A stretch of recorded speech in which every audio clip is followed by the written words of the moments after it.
Bonjour, alors je vous présente Alain Canet. Bonjour. Et Arthur Maillard, mon neveu. Bonjour. Que vous connaissez déjà.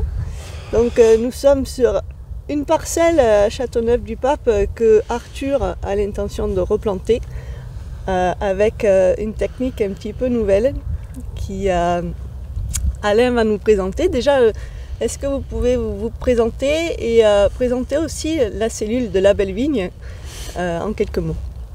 Oui, bien sûr.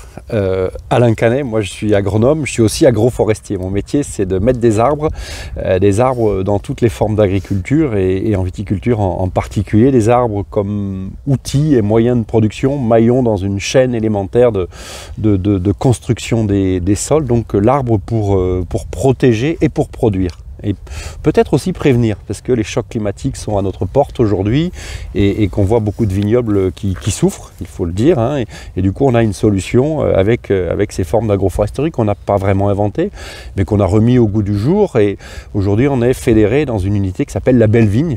Après la Vache Heureuse, on a créé la Belle Vigne avec Konrad Schreiber, avec Marceau Bordarias et Hervé Coves, et à tous les quatre, et puis plein de coopérations un petit peu partout.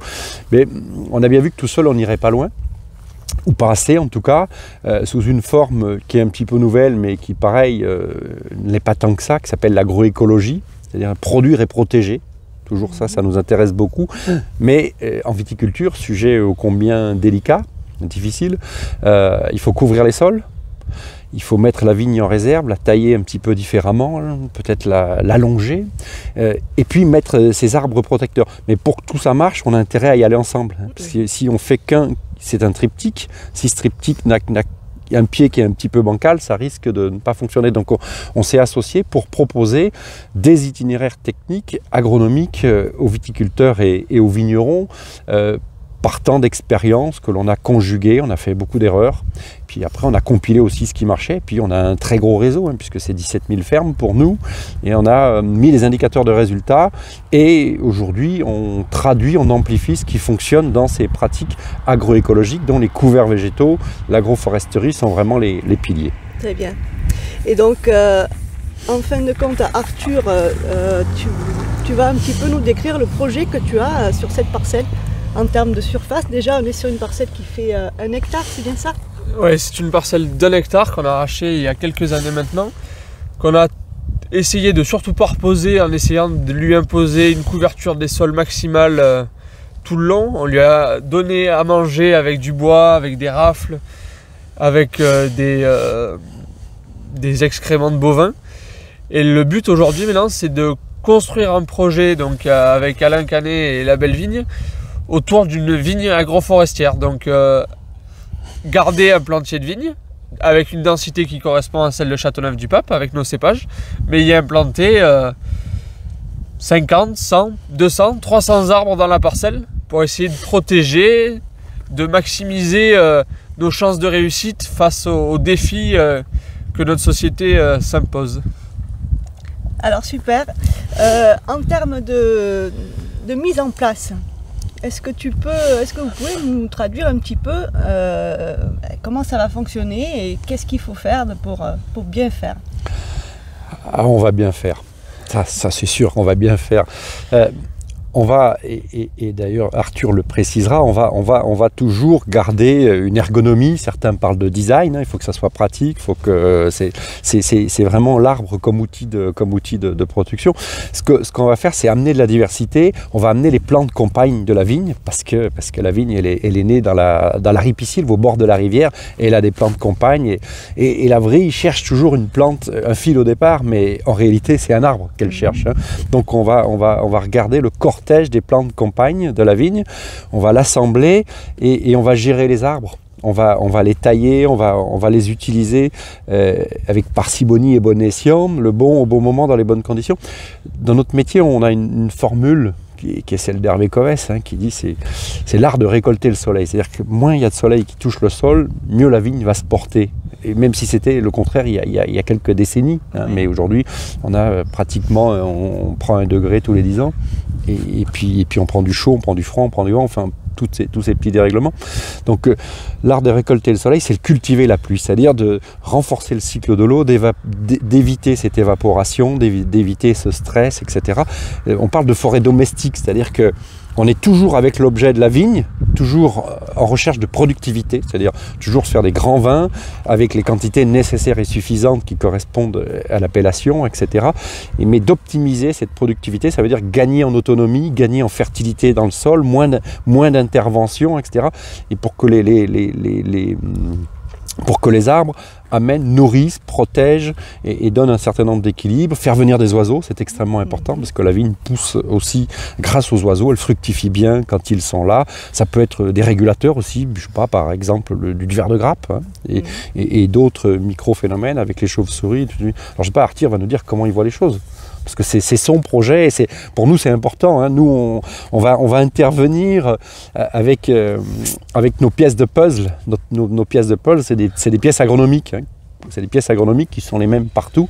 Donc on va les positionner. Et puis chacun construit le puzzle, chacun construit le projet. C'est ce qui est bien dans ce métier, c'est que tous les projets sont particuliers, singuliers. Ils sont totalement adaptés au terroir, au territoire et aux hommes et aux femmes de ces territoires. Donc concrètement Arthur, sur cette parcelle qui fait, dis-nous un petit peu les tailles en termes de largeur, longueur et le nombre de haies ou d'arbres, enfin de rangées d'arbres que tu as l'intention de construire. Donc l'idée c'est de construire une vigne donc sur 1 hectare, donc la parcelle fait 60 mètres de large. L'idée ça serait d'implanter 5 rangées d'arbres qui n'en sont pas, parce qu'en fait elles vont être incluses dans le rang de vigne, avec 2 rangées de haies qui feront les bordures de la parcelle. Et le but c'est d'avoir une vigne qui a la tête au soleil perchée sur les arbres et les pieds à l'ombre, couverte par 50 cm, 1 mètre de couvert végétal. L'idée c'est de maximiser les chances de stocker de la fertilité dans nos sols en offrant à la parcelle le plus d'opportunités de récupérer du carbone par les feuilles, par le bois, par les couverts. Le but c'est d'offrir à nos enfants une vigne résiliente, plus fertile, qui sera capable de produire du bois, des fruits et des raisins de qualité pour faire des super bons vins qui se conserveront des années. Donc on va inclure dans nos rangs de vignes différents étages d'arbres, donc avec des arbres têtards, des trognes, qui permettront d'apporter du bois à la parcelle et des refuges pour la nidification des oiseaux, des chauves-souris. On va apporter des fruitiers parce qu'on est des gourmands et que c'est sympa d'avoir des fruits pendant qu'on travaille. Et des grands arbres qui apporteront tout l'aspect climatique nécessaire pour tempérer, microclimatiser la parcelle pour qu'elle puisse résister à nos étés de plus en plus secs, en ayant ces arbres qui pourront pomper dans les nappes du Rhône qui sont en fait très proches et qui pourtant nous sont pour l'instant inaccessibles avec nos méthodes de production actuelles. Ok, super. Alors nous voilà dans les bureaux des Vignobles Maillard. On a fait notre petit tour des 2,5 hectares que Arthur projette de planter cette année. Est-ce que tu peux synthétiser un petit peu ce rendez-vous de ce matin? Oui, on va essayer de synthétiser ça. Mais l'idée, c'est de replacer l'arbre et la couverture du sol au centre du système vigne. Donc on a prévu des plantiers avec donc plusieurs modalités. Une modalité avec environ 70 arbres à l'hectare. Donc des grands, des petits, des moyens, des taillés, des conduits en fruitier, des arbres plus hauts pour apporter de la climatisation et des abris. Et une modalité encore un peu plus ambitieuse avec 500 arbres à l'hectare. Et essayer de construire une véritable treille dans laquelle la vigne va pousser et se reposer entièrement végétale par le biais de l'arbre. Donc on va essayer de couvrir le sol sur plusieurs strates et essayer de mettre la vigne, les feuilles au soleil et les pieds à l'ombre. Ok, Alain, tu es parti pour venir quelquefois chez nous, hein, nous accompagner dans ce beau projet. Ouais, si vous êtes d'accord, je veux bien revenir.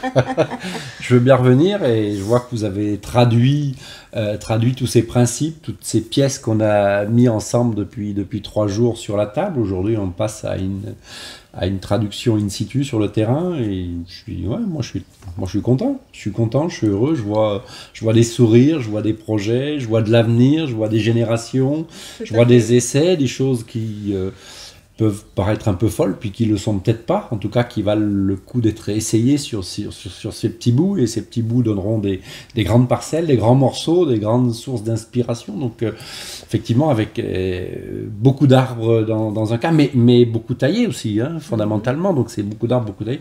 En tout cas c'est beaucoup de biomasse, c'est beaucoup de biodiversité, c'est beaucoup de sol, c'est beaucoup de carbone, donc des cycles de l'eau qui sont repris, qui sont amplifiés, qui sont structurés. Donc face aux mots de la viticulture, aux 24 mots de la viticulture, en mettant ces ingrédients du génie végétal en œuvre et en scène,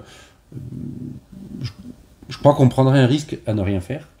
Et du coup, là, on ne prend pas de risque, on se projette.